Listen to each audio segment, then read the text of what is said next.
This is the Night Wolf howling at you, and today we're going to take a look at the Transformers G.I. Joe crossover figure, Autobot Kup as the Triple T. This also comes with a Leatherneck and Sergeant Slaughter figure. Now I have picked up all four of these crossover figures, and this is the first one I'm actually getting around to opening up. Not going to lie, the Megatron His Tank wasn't all that exciting for me, and neither was the Bumblebee All Striker. Frankly, design-wise, I think they should have really used Beachcomber for that one instead. But I understand that Bumblebee is one of the popular characters thanks to the Michael Bay movies, and that's why they used him. But anyway, on the front, we do see Kup's robot mode, and then I kind of wonder if that's the same image that was on the Triple T, or very similar to the image that was on the Triple T Sergeant Slaughter box back in the 80s. I don't know for sure, because I don't remember what it looks like, and I didn't think to look it up before doing this. On the side, we actually see product shots, or more likely just product renders. On the other side, we just see it in its vehicle mode with Sergeant Slaughter and Leatherhead on top. And again, we get what's probably just more product renders. I think they're just using the same product renders and just different positionings on all this when they use it. But finally, we get to the back. And we see, honestly, probably still product renders because everybody's in the same position, except for this picture, which shows Sergeant Slaughter and Leatherneck riding on Kup's back. Also, it's kind of cool that they set it up so that you can actually store the extra equipment inside the back of the Triple T. That's also something I don't know if you could do that with the original version back in the 80s or not. Let's open this sucker up.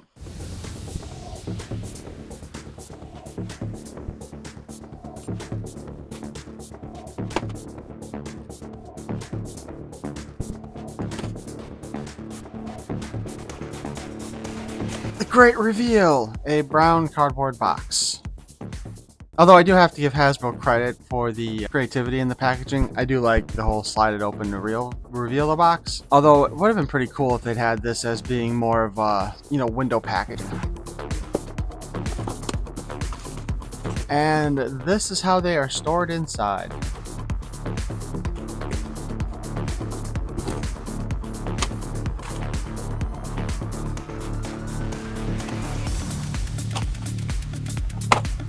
First off, I'm just going to talk about the packaging here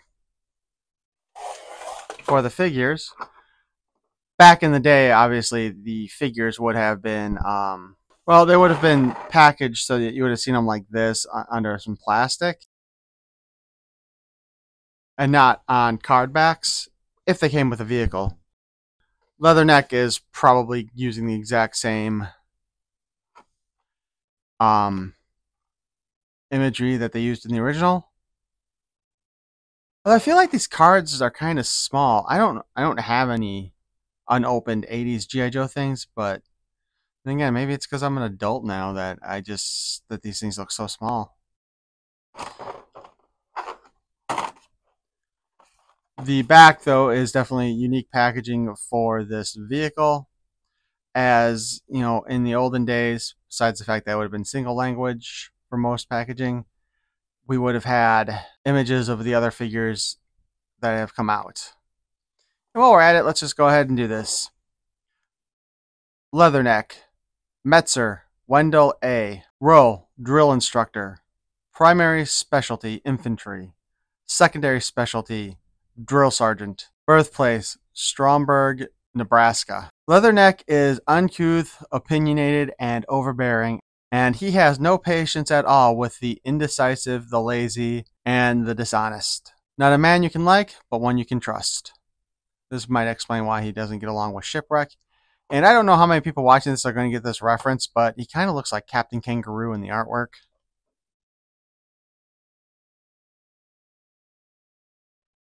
Sergeant Slaughter. Classified, top secret. Now, we also do know what his real name is, but we won't say it here because it's top secret. Role, Drill Instructor. Primary Military Specialty, Infantry Drill Instructor. Secondary Specialty, Survival Trainer. Birthplace, Paris Island, South Carolina. G.I. Joe team members are the best of the best, and Sergeant Slaughter is the drill instructor who helped make them that way. Also, I'm honestly not a fan of when they put them on these card backs in these sets like this, because, to be perfectly honest, it makes me not want to open up the figures. Because the display is just so nice.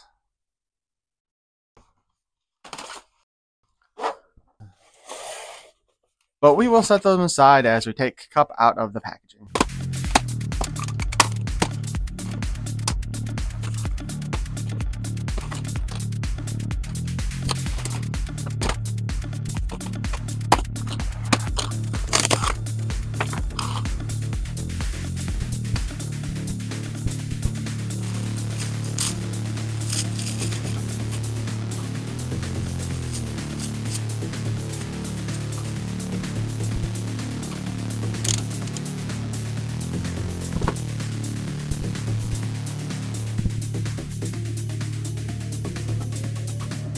Here we have the star of our show.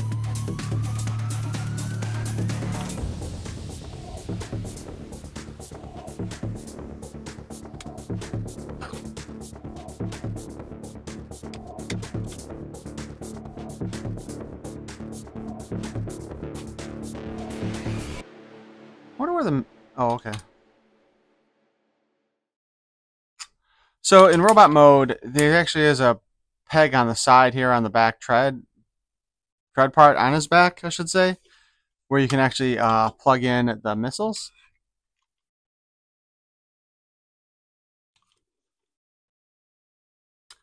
Although I'm surprised they didn't design them to hold on, plug into the guns.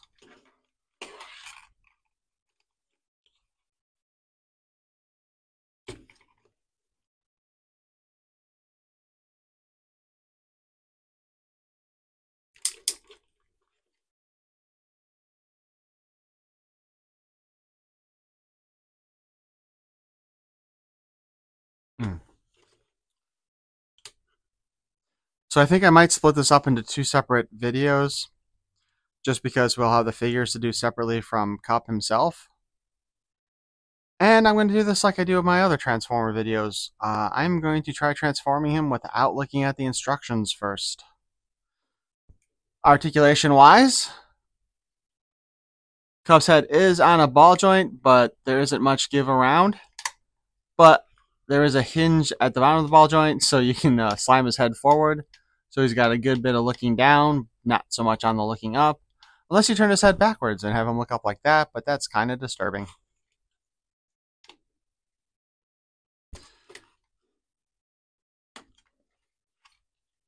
His arms have a hinge to go up, and they do go up more than the standard straight across, which is cool. So he's got a good range of motion there. Spin around right at this joint. The back of his backpack here is, of course, interfering. And there is a nice ratchet in there, so that's cool. Oh. Apparently this thing should be pushed down right now.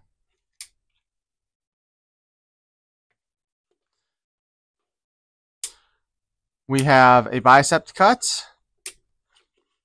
We have a single joint at the elbow. Does go all the way back like that and forward like that. So it's got a good range of motion, even if we can't quite get that double jointed look out of it. We do have a spin on the wrist. We can also pull it inwards as part of the transformation, I am assuming.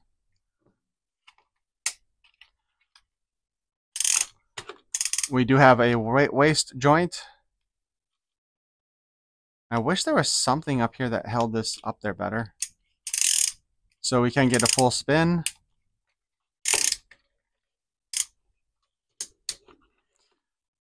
You can kick forward a little bit higher than standard, since we can actually get them up really high there.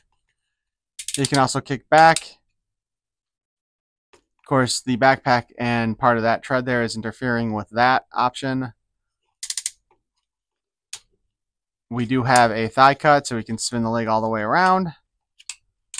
Again, we have a single jointed knee like the elbow, and it can go forward and backwards at quite a bit of a degree. And I knocked his foot back in. And we do have ankle rockers, so we can have his feet stable when we spread them out.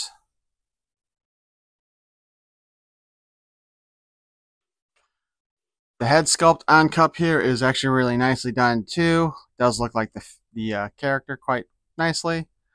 I feel like they went with the animation model more than anything else. Also, I like how they did round off his arms here. That's also something else that you tend to notice with Kup a lot, is that he's got a lot of rounded parts.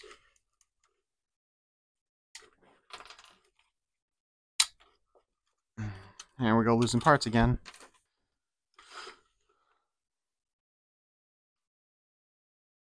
You know, I haven't even seen anybody do this one on online yet either, so I am not even sure where to start with this. So obviously, this is the back of the tank. This is the front of the tank. This is the base. Okay.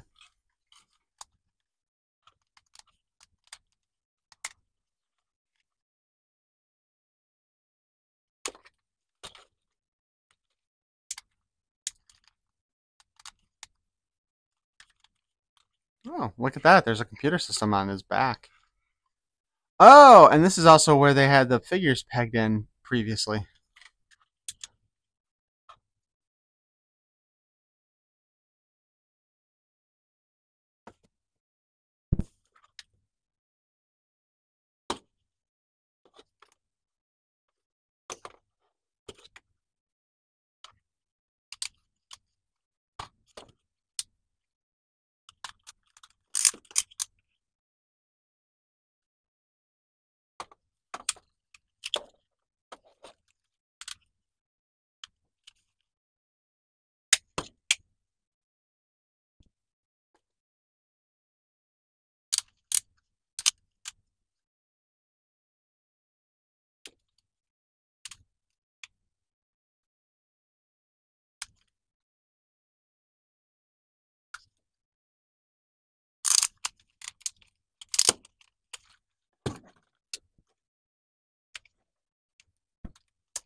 So far, we're at that.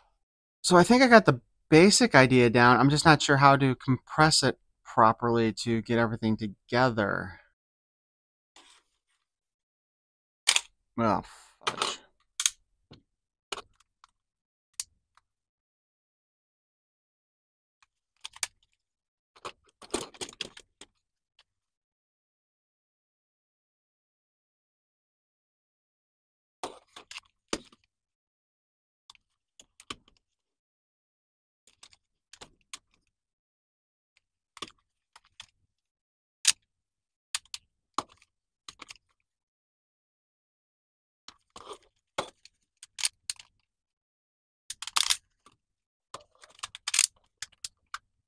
Aha.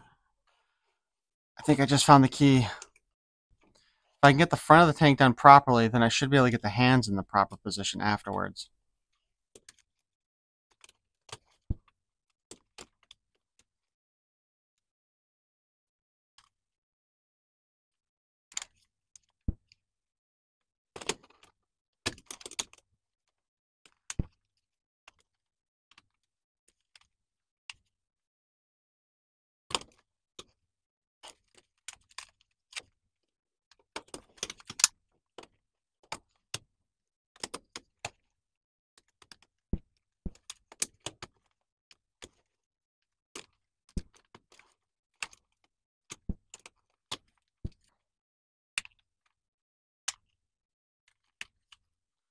Okay, so we got the front of the tank done.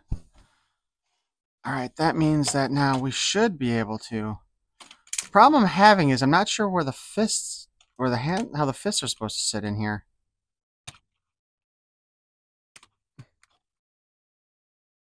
Unless they're supposed to.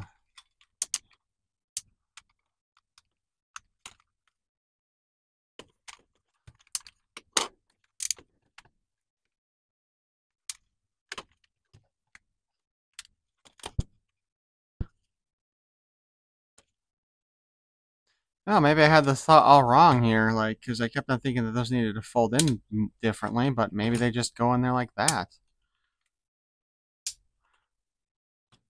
Or, okay, let's try this way. Of course, we've knocked this off a number of times, but this makes sense because then there's a tab here. So, if we look at it like this, because this should, unless I have these on the wrong side right now.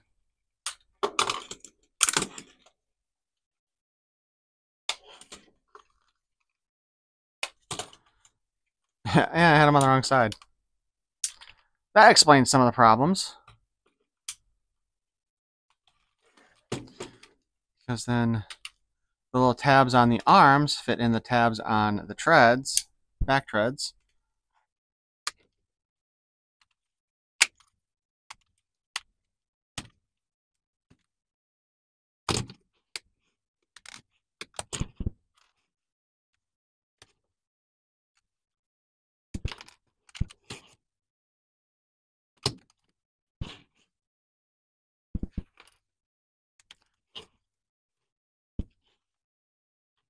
I'm not sure why we have this little thing up here, though. Like, what was the purpose of this? Is that supposed to be like a hand controller or something?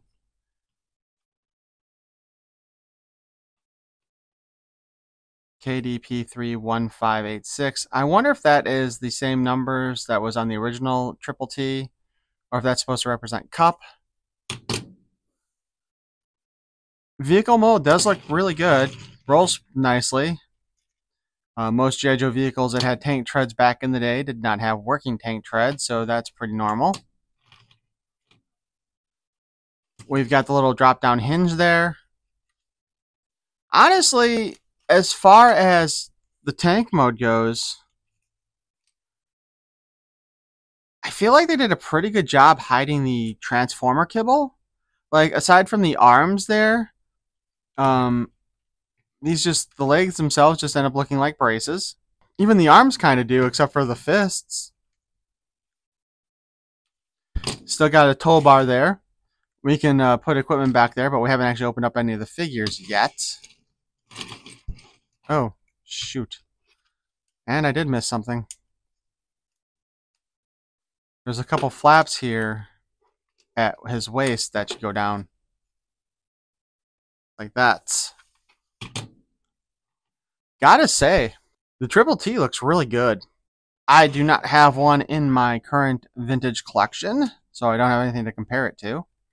I am pretty certain, though, however, that the original Triple T did not have a computer system on the back. But it gives you a reason to have this open, and of course, in the robot mode, we got two sets of pegs here that I'm assuming are big enough for the feet, so you can have both figures standing on the back, making that a much better variation than, say, the His Tank and the Cobra Commander, or, sorry, the Baroness, where she stood in the regular turret, and the turret was just a giant backpack on the Megatron. Like I said, though, I have not actually opened mine. That's all based on the reviews I saw previously for that figure.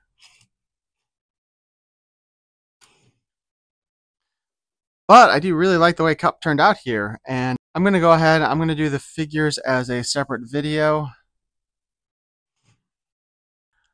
And then we will, at the end of that video, we will place the figures in here to see how well that goes. Even though I don't really want to open up those figure packages because they look nice. To be perfectly honest, this is actually one that I wouldn't mind having multiples of to display in both versions. little bit harder to justify that with this cost, but hey, it does look really cool. Editing Nightwolf here. I just wanted to let you know that I have now transformed this figure quite a few times, and it seems like it gets harder every time, to be honest. The slots and everything, especially around the front of the vehicle, are so hard to get properly positioned. But otherwise, I still really like this figure.